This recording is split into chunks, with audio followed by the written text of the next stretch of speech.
Hello. Thank you for participating in this RBT training. This training program is based on a registered behavior technician task list and is designed to meet the 40-hour training component for the RBT credential.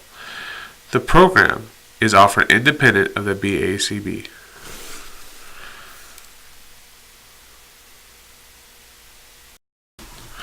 The RBT Curriculum Section C.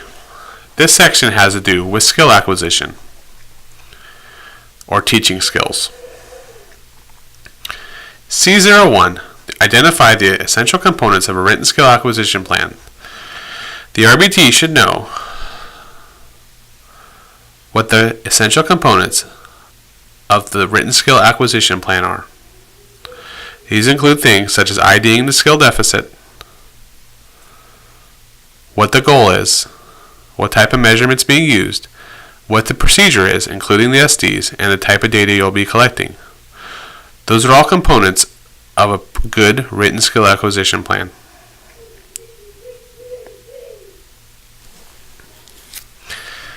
Remember, as an RBT, you will not be writing the skill acquisition plans. That is the job of the analyst.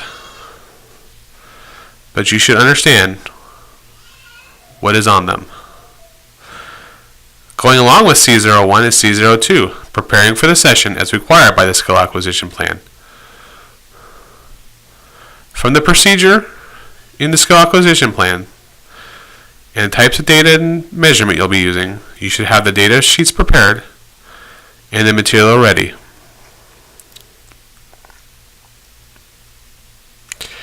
C03 is using contingencies of reinforcement. Remember, reinforcement is anything that increases the future likelihood of a behavior and comes after a behavior. It is a consequence, remember? These include both the conditioned and unconditioned reinforcers. Understanding that conditioned reinforcers, or secondary reinforcers, are those that require learning history, and the unconditioned reinforcement are those that do not. They don't require a prior history. They're more innate. Stuff such as food and water. Also, there's continuous and intermittent schedules of reinforcement. A continuous schedule simply means that you're going to reinforce each instance of the behavior, and intermittent schedules mean that you're going to only reinforce some of them. So again, as an RBT, you'll be using contingencies of reinforcement to promote skill acquisition. And remember, reinforcement is a consequence, comes after the behavior, and it increases the future likelihood of the behavior.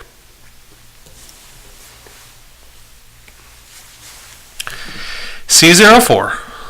The RBT is responsible to know how to implement discrete trial training procedures and what a discrete trial is. Remember, a discrete trial has that clear beginning, middle, and end. It has that clear beginning, the antecedent, the instruction, the SD. Has the response, and then the consequence.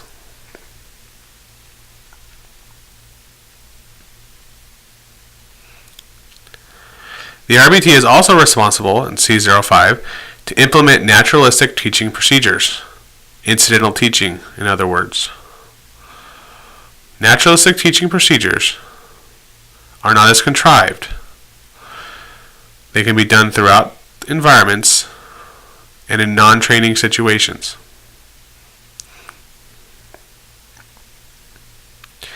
Such as pointing out colors on a walk or object labeling while sitting down for dinner.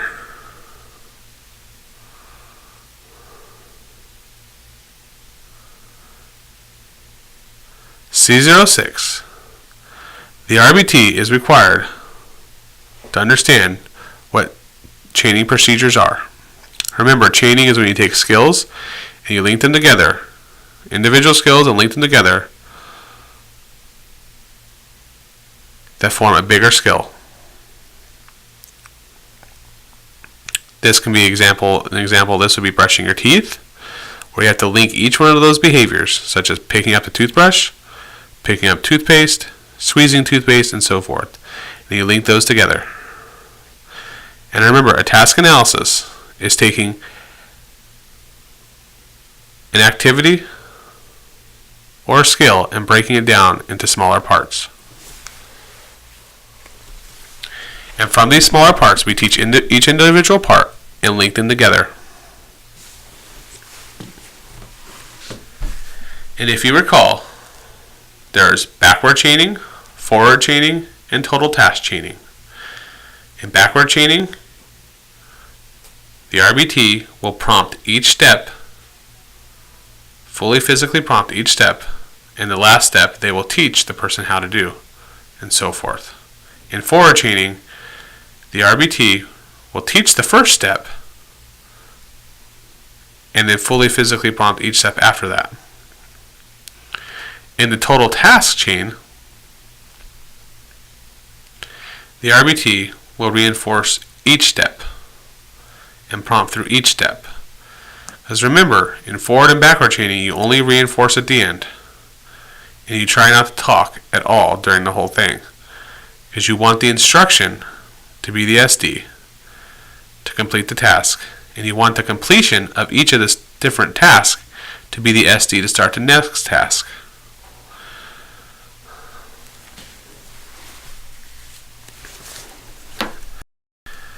Section C continues. The RBT should be familiar with how to implement discrimination training, or teaching the person how to discriminate between two or more objects. Remember, that's when we reinforce a response in the presence of a particular SD and not reinforce a response when that SD is not present. So if I'm teaching someone to discriminate between the colors red and blue, and I say touch blue, and they touch blue, I reinforce them.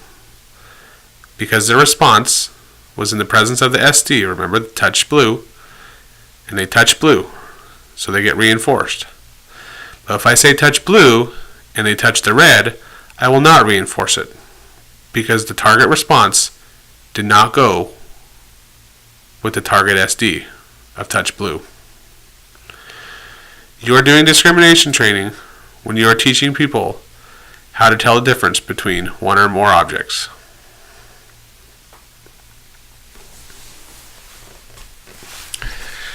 The RBT should also be familiar with how to implement stimulus control transfer procedures. If you recall, that's when we take an artificial stimulus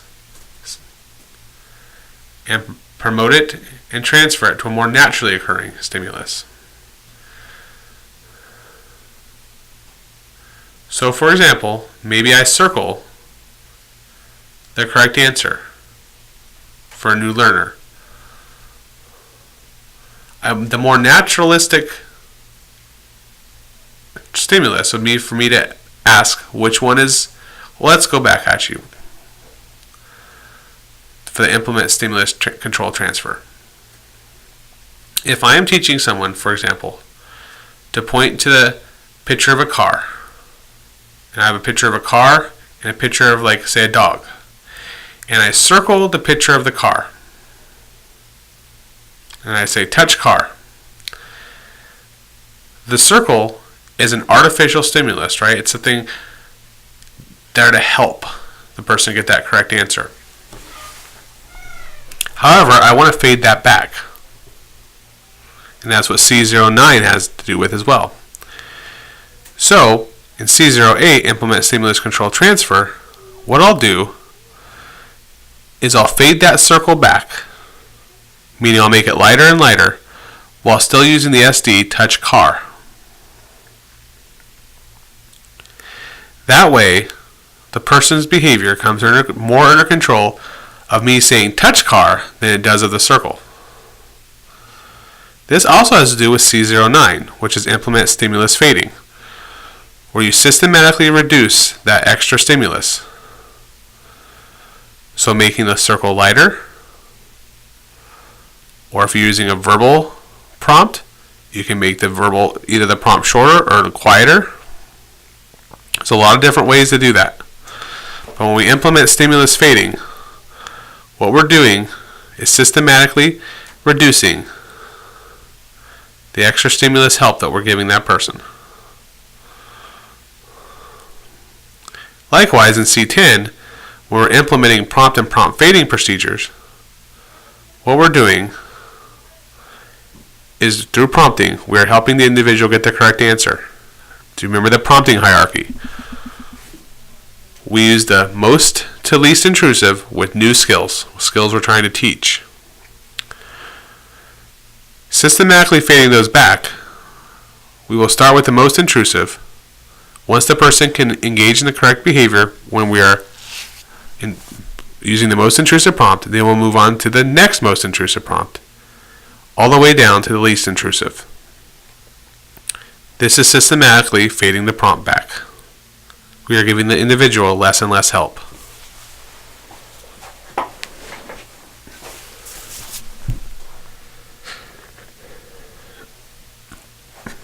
C11 is implement generalization and maintenance procedures. As an RBT, you will want to work on skills in different rooms and in different areas and outside of program to increase generalization, or the idea that the person can engage in the correct response even outside of training. You also need to understand that that person should also be able to respond to other individuals other than the RBT. And you should also promote answering a question or answering the instruction in a way that's different than what's being taught. So maybe instead of pointing, they can hand it to you. This promotes generalization. And you should also work on maintenance procedures, working on targets even after they've been mastered.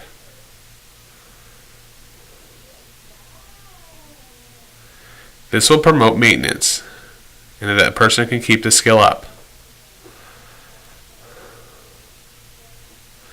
This means you'll be using known target items, known mastered items, as distractors, and also in other programming.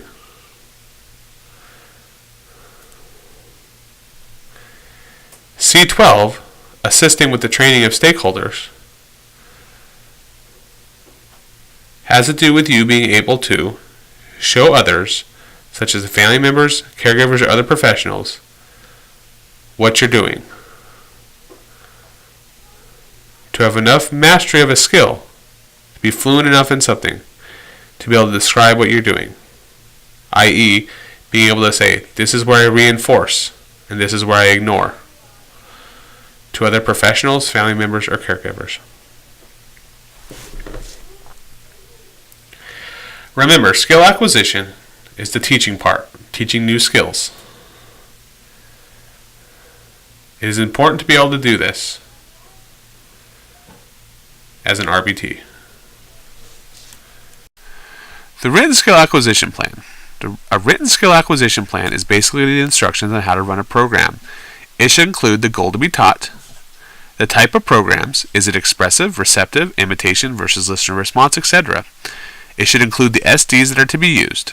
The SD, remember, is like the instruction or the signal for the program to begin. It should have the intervention type. Is it going to be discrete trial training? Is it shaping, chaining, etc.? Which type of data to take? Are we taking trial by trial data? Are we taking frequency data? It should have a definition of the target item, the specific target with the goal, within the goal. What materials are to be used? How to set those materials up? Is it an array of cards? Does it use 3D or 2D objects? One of the typical ones is an array. Okay, when I say it's an array of 3, that means there has to be 3 cards out. It should have a list of what are acceptable responses, and occasionally see what are incorrect responses as well. These are all part of a good written skill acquisition plan. So here's an example of one. The goal skill. MS will touch named item. It is a receptive skill. Possible SDs, touch name of item, which one is name of item. This is a discrete trial program. Data collection, trial by trial. Current target, elephant. 2D stimuli cards, in an array of 5. Acceptable responses are that patient touches item, patient hands you item. Incorrect responses are no response, chooses other cards, or engages in other behavior. So there you can see everything for that program, what you're doing. Again, it is an instruction basically for that program. It should be included in the program binder. Written skill acquisition plan. The first step is to identify a skill deficit. This is typically done during assessment.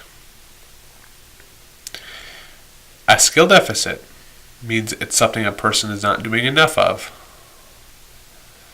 So again, a skill deficit is something the person is not doing enough of or has not acquired yet.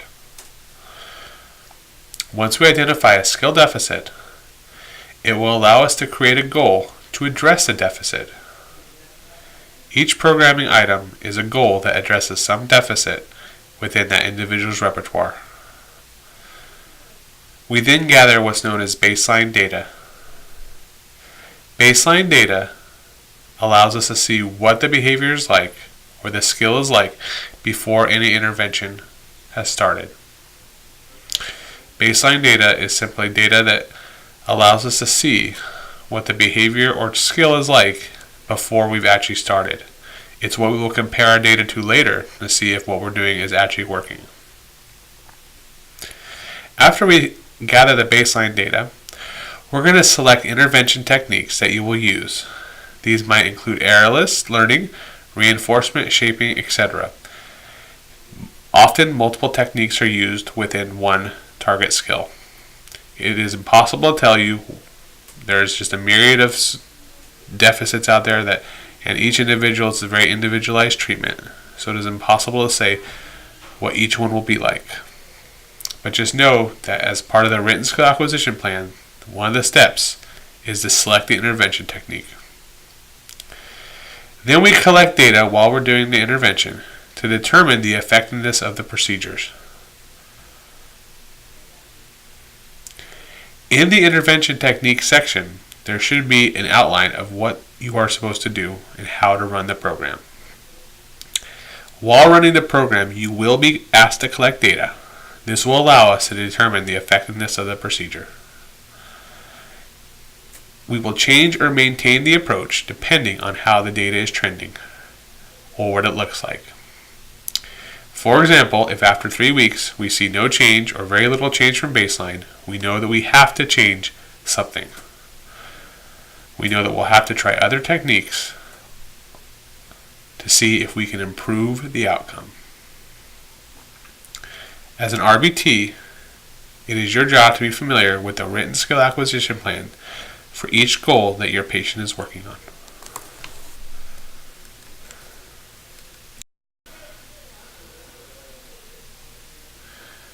Each program has a cover sheet to mark it.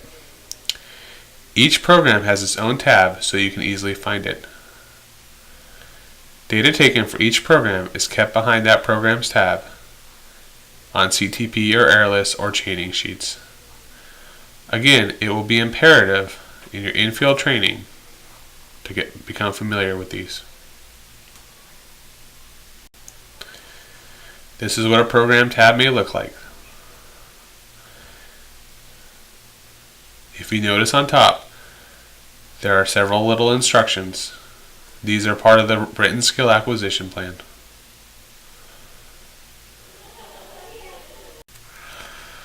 But I do want to go over some very broad general things that you're going to see in each of these programs. The first, I want to make sure you understand what the difference between a response and a behavior is. You might see programs that say R in front of the behavior that you are targeting. R equals response. In ABA, response and behavior are interchangeable. There is no difference. In the sense that if I say clap your hands and the person claps their hands, the response was them clapping their hands and the behavior was them clapping their hands. Your interaction with the binder every day. Take 15 to 20 minutes to prepare at the beginning of the shift. Sign in. Review the binder and prepare your daily data sheets. This is your to-do list, and we will write most of your data while you work one-on-one with the individual. Take time to set up stimuli, visual schedules, materials, or whatever is needed for that program. Take 10 to 15 minutes to transfer data you look at throughout the day back into the binder at the end of the shift and sign out. So basically you're just signing in, signing out, and between that you're reviewing the notes, getting the stimuli out, all that kind of stuff. Okay, so again, take 15 to 20 minutes at the beginning of the shift to sign in, review the binder, prepare the daily data notes, to-do lists, all that kind of stuff. Get stuff out, get session ready, perform the session. Then take 10 to 15 minutes to transfer data, or during your breaks you can do this as well, or not your breaks, but the patient's breaks. Take that data and transfer it back into the binder at the end of the shift, and then sign out. Receptive versus expressive. Some goals will require the child to label something receptively or expressively. Let's take some time to talk about what this means. Receptive versus expressive. Receptive means the child will physically respond to an instruction. Think of it as they are receiving the instruction. So when I say clap hands, and they clap their hands, that is a receptive skill. Expressive means the child will verbally respond to an instruction. Think of it as they are expressing the answer. So if I am clapping my hands and I ask the child, what am I doing? And they say clap hands, that is an expressive response. Again, receptive means the child will physically respond to an instruction. Expressive means the child will verbally respond to an instruction. Those are two very broad, very general ways that programs are broken into, receptive versus expressive. It is very important to remember which type you are working on.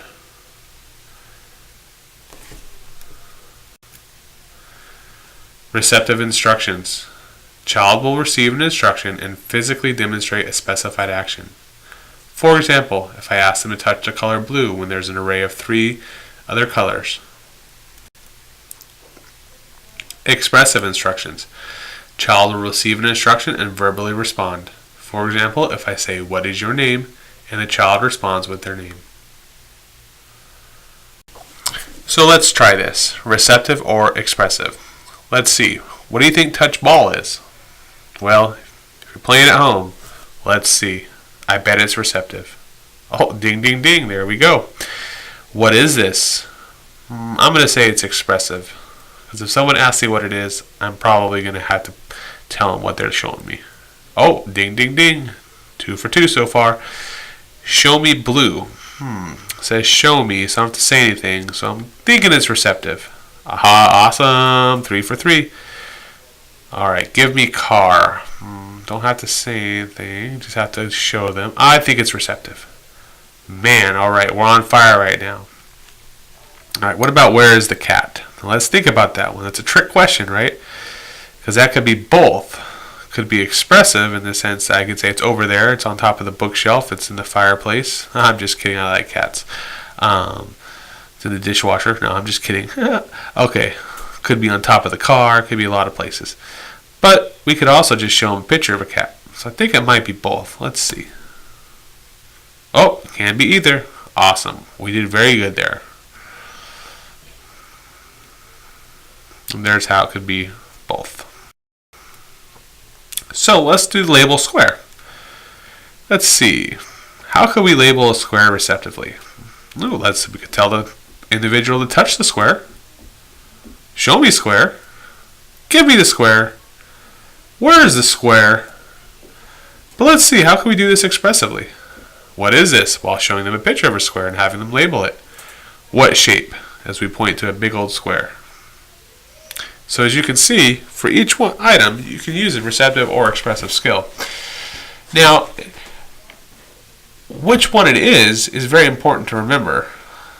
And which one because it's what you're targeting. And that will be on the written skill acquisition plan, whether it's an expressive or receptive program. So make sure to know what you're doing there.